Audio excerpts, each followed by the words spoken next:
Welcome to the Her Voice Shines podcast, where we celebrate the power, brilliance, and resilience of women everywhere. I'm your host, Shanasia Washington. Join us as we share inspiring stories and insights from extraordinary women who have found their voice and are making a difference.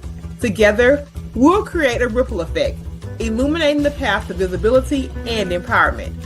Let's break barriers, shatter ceilings, and lift each other up. In each episode, we dive deep into the journeys of women who have turned their challenges into triumphs and their dreams into reality. Whether you're looking for motivation, guidance, or a community that understands your journey, you're in the right place. Stay tuned and remember, let your voice shine. You already know where you landed. It's the Her Voice Shines podcast with your amazing host, Shanasia Washington, streaming from the real hot, always hot Houston, Texas. And let me tell you something on today. You just don't know it, but my guest just actually shifted something to me because she said, listen, I knew about you almost a year ago, but I'm just showing up today, which means that we have been heavy in action and we're almost about to reach our year anniversary. Wow. What a reflection. So let me tell you something. I have been getting deposits all week. I just shared with her. This has been my best week in podcast recording to date. And today tells me that this will be no different. We're going to do our normal drill where our guest comes to the stage, tells us her name, where she's streaming from, and we get the magic of her story. Without any further waiting time, here's my very beautiful guest for today. Hi, everyone. My name is Armida Abreu, and I am streaming from Worcester, Massachusetts. Come on now, Massachusetts. We got some Massachusetts energy in the building today. So welcome. And tell me, Armida, who is this woman? Give us a glimpse into who this beautiful woman in front of us is. Thank you so much. Thank you for having me, and thank you for your listeners for being here. So I am a life and relationship coach, and I became a coach let's go back. 2019, I had a spiritual awakening. I had a major breakdown that led me to a breakthrough, and that's why I became a coach. So in 2019, I felt alone. I felt disconnected. I was married. I had 3 kids. I had a dog. I had the house. I had the car. I had the money in the bank. And yet I felt so disconnected from life and from the people around me. And I felt very unfulfilled. And I remember early 2019, I had a breakdown moment that brought me down to my knees. I cried for hours, and I finally surrendered to something bigger than me, which is something I had never done before. And I remember after I got up from my crying session, I looked in the mirror. I had snots everywhere, tears everywhere. My t-shirt was drenched from all the tears. And it was the first time, I think, in my whole life that I actually looked in the mirror and I looked into my eyes and I actually saw myself. It was this empowering feeling of peace. In that moment, nothing had changed, but everything had changed for me. And I was not aware that I was going to go into a spiritual awakening that was going to transform my whole life at that moment. So that took me into the journey of discovering myself, becoming aware of myself, and connecting to myself at a level that I had never done so before. They say that when the student is ready, the teacher appears. And I can say that it's so true. And so I started learning, listening to podcasts, reading books, taking courses, and learning how to really take my power back, because up until then, I realized that I had been giving my power away to people and things and situations and circumstances in my life. And the reason why I felt so alone and so connected was because I was coming from an unconditional place, not only for myself, but for other people. So then I had to learn to really truly love and accept myself, release the judgment, really nurture my inner child, nurture myself, accept myself, learn how to set boundaries, learn how to show up with that love and that compassion that's truly just here to give.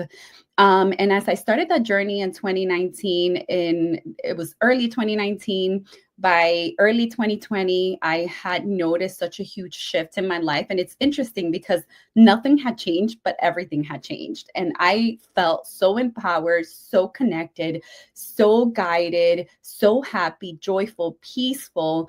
But everything around me was still the same, right? So I was the cause and the effect of everything. And early January, when I had that aha moment, I was like, how do I help others?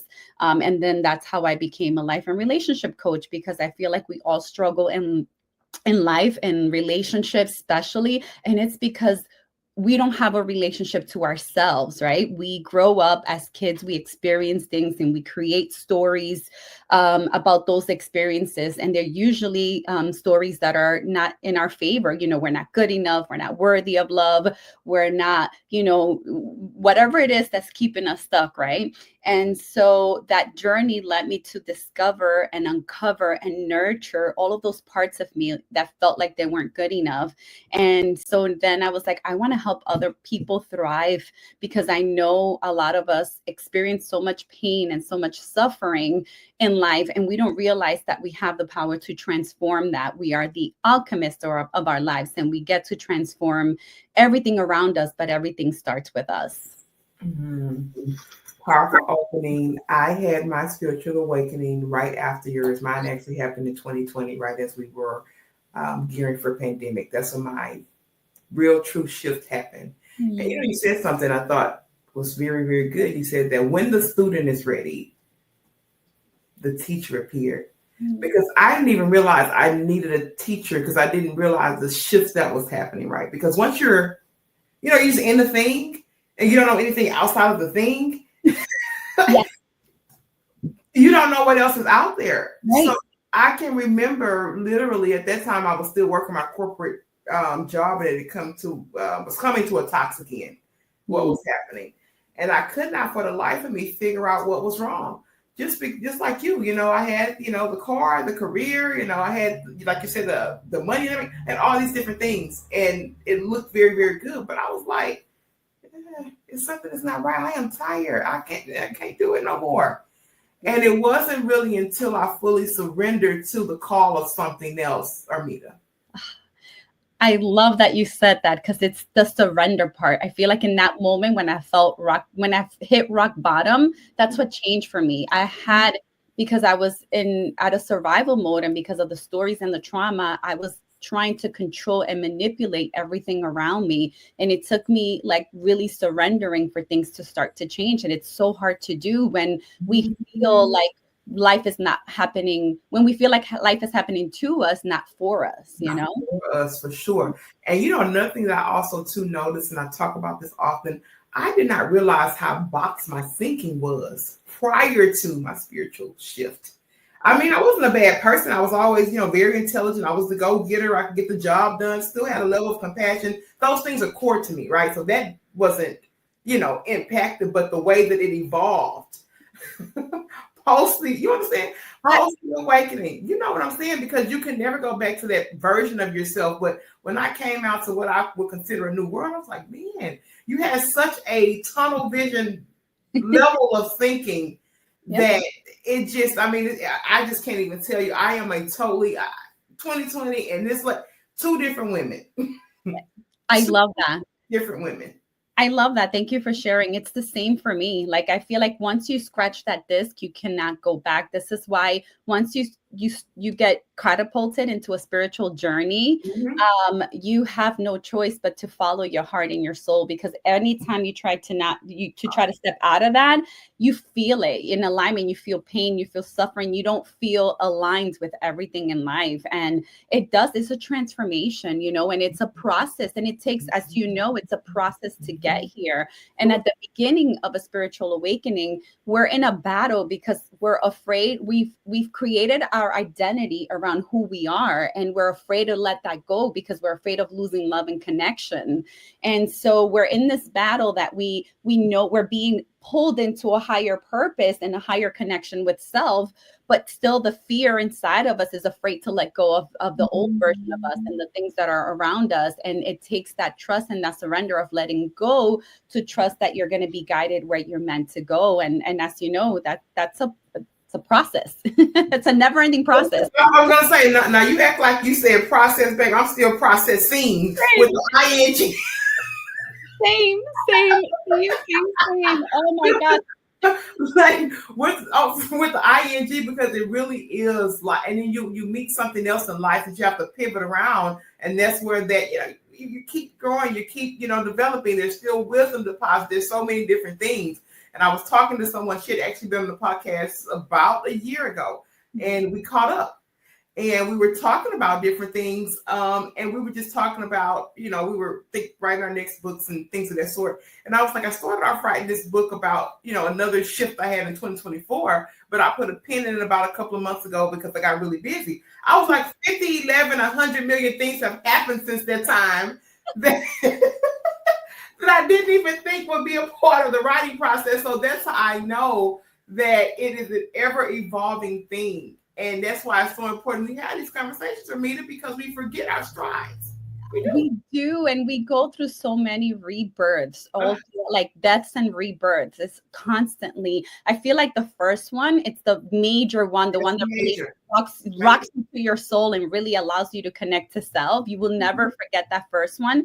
But we continue to have little, because we came here for growth and evolution, and our soul is unlimited. So we only go deeper and deeper and deeper with ourselves. And so that's why the journey, it's ongoing forever and ever, as long as you're breathing and kicking and you're here, you're gonna be this is soul school. We came here to learn and to grow. So I feel like once we allow ourselves that when we can hold that grace for ourselves, it's releasing the judgment, right? That's what tends to keeps us stuck. And when I work with clients, is saying like, just go with the flow, connect to self. Releasing judgment is really 90% of things. But when when we're in survival mode and we have unprocessed trauma, like you said, that we're not even aware of. I had no idea I had unprocessed trauma. I had no idea that I wasn't aware of a lot of things. And then I became aware of it.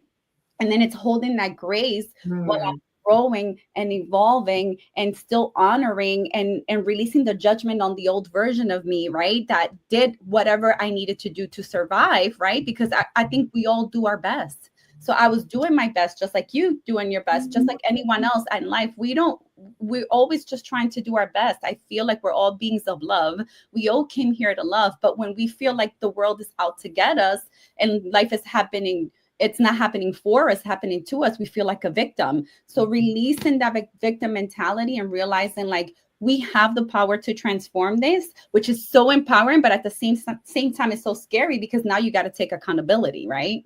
Be accountable, okay, and stand on it. That's what I like. Let's talk mothering. You are the mother to 3 daughters. I am. Or what I looked at, right? Motherhood was one of those other shifts kind of before the shift for me because my son was born in 2017. But it also led to an identity crisis. That's what you said. Okay. Yep. I said, no, I feel it. Tell me about maybe how did motherhood impact your self-image and confidence? Because motherhood does a shift. I'm going to go off. I'm going to let you talk about it because I get it.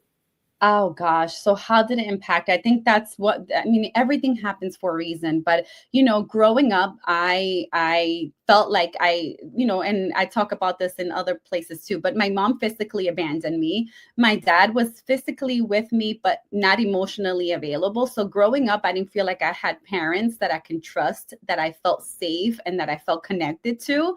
I knew growing up, like, that I wanted to give the opposite to my kids, but I didn't know how. So as I became a mom in 2009, I didn't have my transformation until 2019. So she was almost 10 years old. And then I had a 10 at the moment at 2019, an 8-year-old and a 5-year-old. So I realized like as a mother, I was doing my best, but I was doing things, I was repeating patterns, right? Because I didn't know how to change the patterns because I didn't know that I was the cause and the effect of everything. So, as I started to go through this journey, I started to be able to incorporate that, they say when you break generational trauma, time is an illusion, right? And they say when you break generational trauma, it affects the past and the future. So I'm able to see that now as my kids are teenage girls. I have 2 teenage girls and a 10-year-old. The relationship that we have, it's so strong and so beautiful. And of course, they challenge me all the time. They're my biggest spiritual teachers. But it's such a change now from when it was back then, because back in the days when I didn't have, before my spiritual awakening, I was a people pleaser. And so I lost my identity when I became a mom because I wanted to be a great mom, right? Because I didn't have a mom that was present for me. I lost my identity. So I was all about my house, the husband, pleasing the kids. And I let myself go completely. And I believe that's why I disconnected with myself so much. So when I started this journey, the transition at the beginning was hard because how do I choose myself all while still holding space for other people? And I had to let go of the guilt, the judgment, the all the insecurities that come up as mom by allowing myself to choose myself, realizing that choosing myself is choosing my kids and everything else around me. Because if I'm showing up from an empty cup, now I'm conditional with the love that I'm giving to my kids and everyone around me. But if I choose myself first and I fill up my cup first, now I'm giving from a place of not needing anything in return. And now, because everything is energy, energetically, the other people in your life can feel that, and they feel like they can trust you because you've gone deeper with yourself. Sure. And that part about you doing the thing, changing, the next generation, I said several times while still pregnant with my son, with me not even knowing how to figure this thing out, I called out several things. It stops here. It stops here with me right now in this moment. And I don't even know how to figure this thing out, but I can guarantee you it stops here with me. That was before I left corporate America. That was before I even had a business name. That was before I had anything.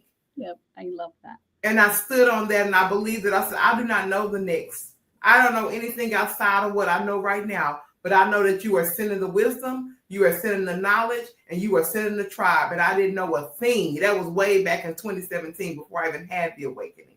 I love that. And that's the beauty of it. We don't need to know what the next step is. That's part of us trying to control the process. We need to connect to our soul now and allow ourselves, even if we can't see the step, that's what's called trust and surrender. Trust that if you're following your soul and you have your intentions are in alignment with your soul, right? Because that's what you did. You set your intentions. Yeah. So you took that step and then things start to unfold. But we always want to see it before we can believe it, but we have to believe it before we can see it, because that's how reality really works. Of course. Also to know on this journey that, we have to sometimes pivot and do these different things. I know that at one point you said you went back to corporate America. Yep. That was a part of the journey. Tell me about women who feel, or maybe speak to them, I have failed in my business or my mission because I've had to pivot.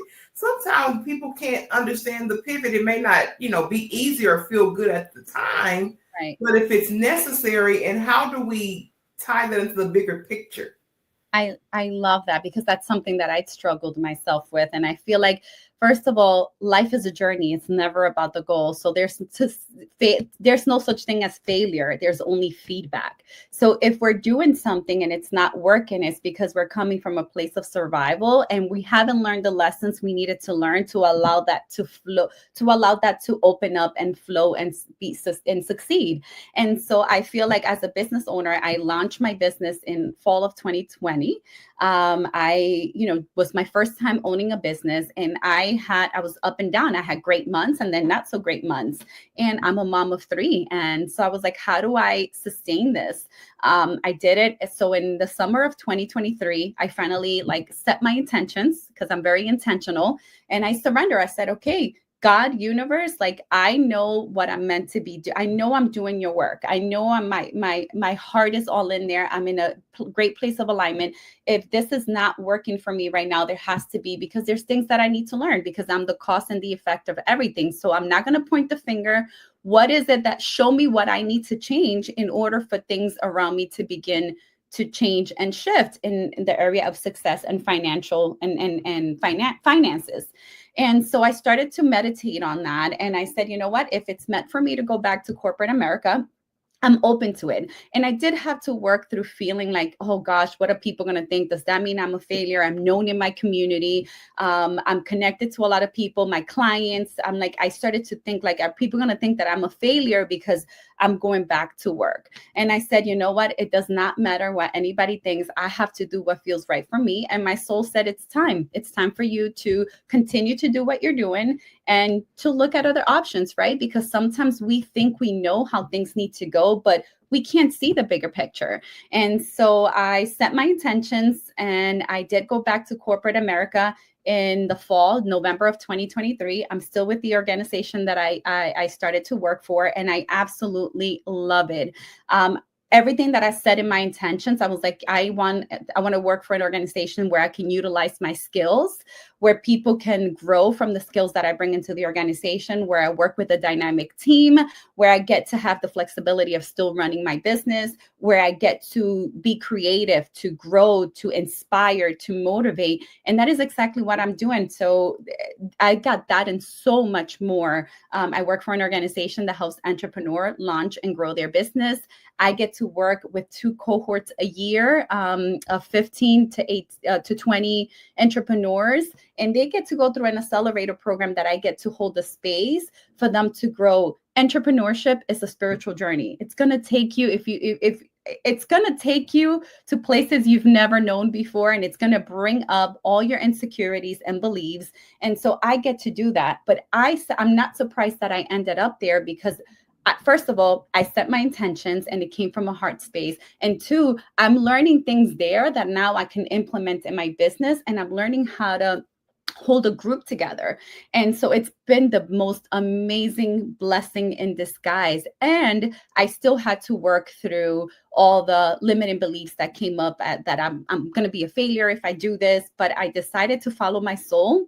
I decided to stay true to myself, and things have worked out amazingly. I'm still seeing clients. I'm still working for the organization, and it doesn't have to be one or. There's a place where one and can coexist if they're both in alignment to the work that you're meant to do in this world. And as long as we're doing our work, sometimes we think we know what that looks like, but we just got to be open to possibilities, because what I've been able to do for a year and a half at this organization has given me so much that I know that my business, if we want to say failing, was really not failing. This was the next step to elevate me so that I can get to where the next step of where I'm meant to go, I guess.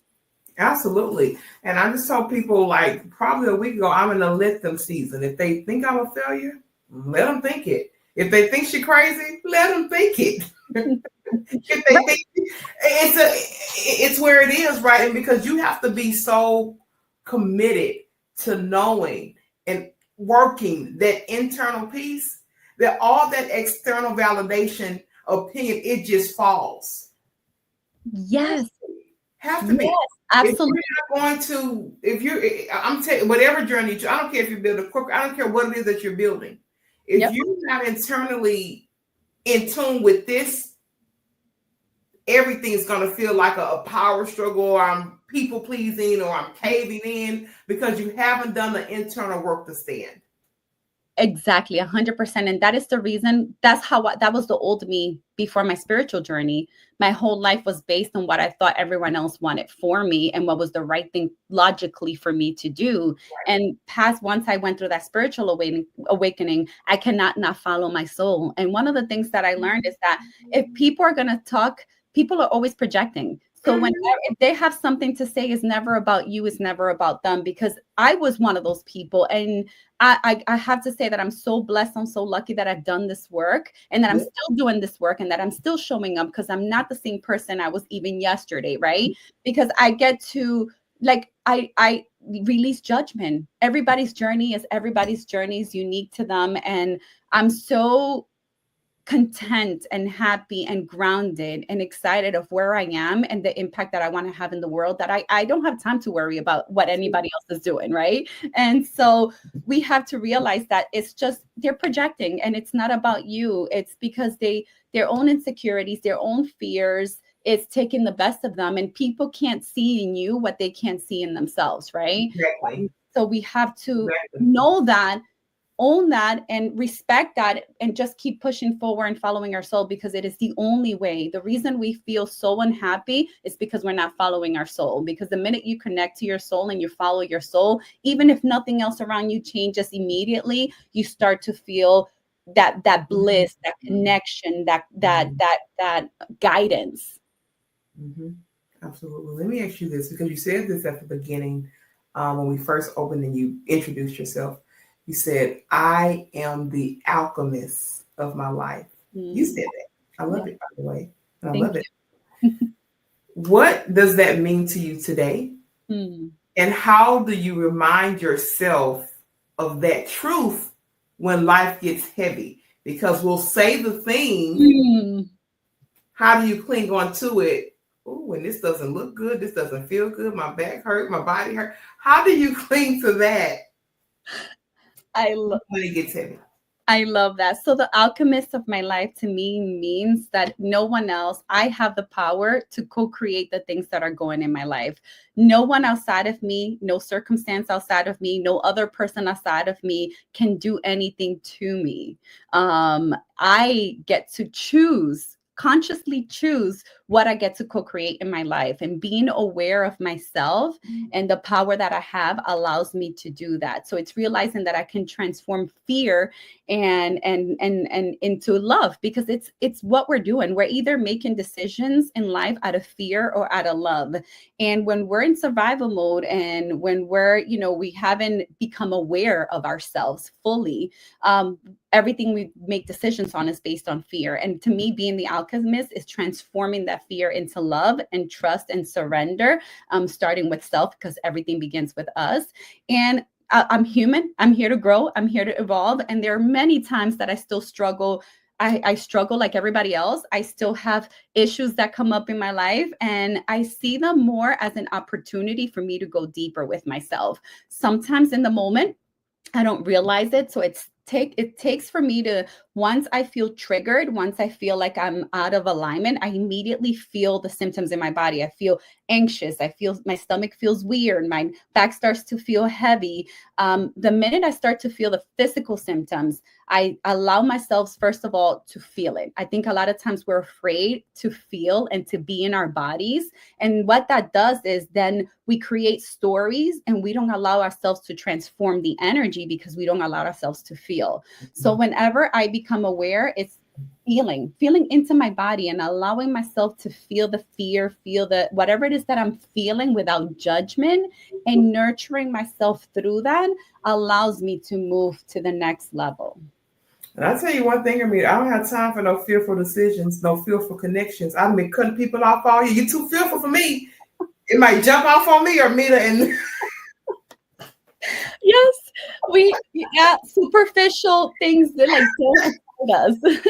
I tell them, like, I'm telling you, this is 2024 was a big shift, and it rippled over 2025, and it has been even intentional with the type of conversation I'm willing to have with people. Right? If you do this kind of work, you're going to meet people that are maybe in seasons of life that you once were in. Yes. And I think it's very important that you share the wisdom for that bridge. Yep. But I am not going to the ruts of people's mind on a consistent basis. So you know what I mean by, because you do the work. Right. I want to make sure that we have a clean segment, Armida, for you to give us your contact information and really those overarching kind of themes of the service you provide. So we have a clean segment. Give us website, socials, whatever you want to provide for connection points. Please provide that now. I love that. Well, thank you guys for having me here today. So I can be found at www.divinegrowthcoaching.com or armida@divinegrowthcoaching.com if you want to send me an email. Also on Instagram at Divine Growth Coaching, or my own personal account, Armida Abreu. They kind of all coexist together on Instagram and Facebook. And yeah, I look forward to connecting with you guys. Thank you. Now, guess what, Armida? We have to play rapid fire, okay? I got 10 pre-prepared questions for you. You don't get a whole lot of. Maybe a word or maybe a couple of sentences designed to keep you fresh. Let's start off with number one. One word that describes how you feel today. Magical. Oh, come on, magic and sprinkle it. Okay. Give me a book maybe not a book, a message that changed your life during your awakening? Was there something that was like, I clinged on to that at the time I was shifting? Because I know I have a couple. Oh, I think there were so many, but to me, and I always keep coming back to that, is that life is happening for me, not to me. Actually, even deeper, I realized life is happening through me. Beautiful. Number 3, I says your favorite affirmation or maybe even quote right now. You have something you all, and it could be that too, because I think what you said just before was really good. Thank you. Favorite affirmation is I am there's so many of them. How did you just pick one? I'm like, okay, I'm going to go to one, but it's, I am the alchemist of my life, and I get to co-create my life. I love that. I say I am the head and not the tail, so don't try me. I love that. That's a good one too. Tell me, what's the first thing you do in the morning? Say thank you. I literally, my alarm goes. That is good. First thing I say, thank you, God, for another day. What's your assignment for me today? Every day. Tell me something that motherhood has taught you about love. Gosh, love is unconditional. A woman that inspires you today, and why? My grandmother. She died a year ago, but she lived to 100 and almost 8. Oh, wow. Beautiful. Thank you. And yeah, she just had this beautiful common energy about her, and she was a warrior at the same time. So she had the fire and the peace, and she had a beautiful, amazing, long, healthy life. She died almost 108, still walking, still talking, still had her memory all intact, would tell me stories about when I was a kid. I feel really blessed to have had her in my life as long as I did. That is a very beautiful journey. Tell me a moment recently that you felt proud of yourself. Oh, I love being a mom. I'm almost going to get teary. I actually happened yesterday. I was driving my 15-year-old to school, and she was telling me that she's like, I was talking to my friends, and they said, like I said that I had changed certain things. And she's like, well, I'm growing. So of course I'm changing all the time. I'm not going to be the same person I was last week. And that made me really proud of her. And I was like, that's right, baby. We're all here for growth and for change. And as you can see, I keep growing and I keep changing, and so are you, and so is everyone else. But for her to at 15 years old be able to acknowledge that and own that, and not have any, because her friends were kind of like throwing it at her, like, you kind of changed your mind. And I went through that, and for her to still hold that space, I gotta say, made me really proud. Beautiful. Let me ask you this, and this is another broad one. What is the biggest lesson that entrepreneurship taught you? The biggest lesson is that we don't have control. I don't have control, and control is an illusion. Okay, now this is our good one here. Finish this sentence. I am most powerful when I am loved. When I am loved. Come on now, Armida, for a rapid fire round. I love it. All amazing answers. Thank you so much. And let me tell you something. I honor you for being in this space. I do not take these interactions lightly. I continue to learn and grow through them. I am a much better person because of them. I have, baby, that's not going to stop our glory, so you can beep on. We're going to continue to do these because my perspective and my way of walking this life is so much different because of you guys coming to share your energy, your story, and your journey. So I do not take it lightly. This is the part of our show we cue over to you for final thoughts. I asked my guests to give us some good parting words for the space that we shared, and also give us something that really captures the essence of Armida. I'll cue you for final thoughts, and I'll be back to close the show. Thank you so much for having me here today. I am here to show what's in my heart and to show everyone that we're all connected and we're all one. And so that was, I think, one of the biggest things I've learned too in my journey is that we're all one and we're all connected. And so the more I can show up in places to give a little bit of myself to hopefully plant some seeds and inspire someone to really allow themselves to have the courage to tune into their heart and follow their heart, it's a blessing to me. So thank you for listening to the show today. Thank you for supporting the show and supporting women like us who are really out here just wanting to change the world by changing ourselves, because it's the only way we could really have an impact. Absolutely. And let me tell you guys out there in the Her Voice Shines podcast, to tell you the miraculous things happen when you let your voice shine. And I always tell you to show up and just do it like you. There is literally no one else on the planet like you. And like the old church folks say, I close with this every time: I love you, ain't nothing you can do about it. And I'll be back with another amazing woman on the Her Voice Shines podcast in no time. Thank you, and I love you.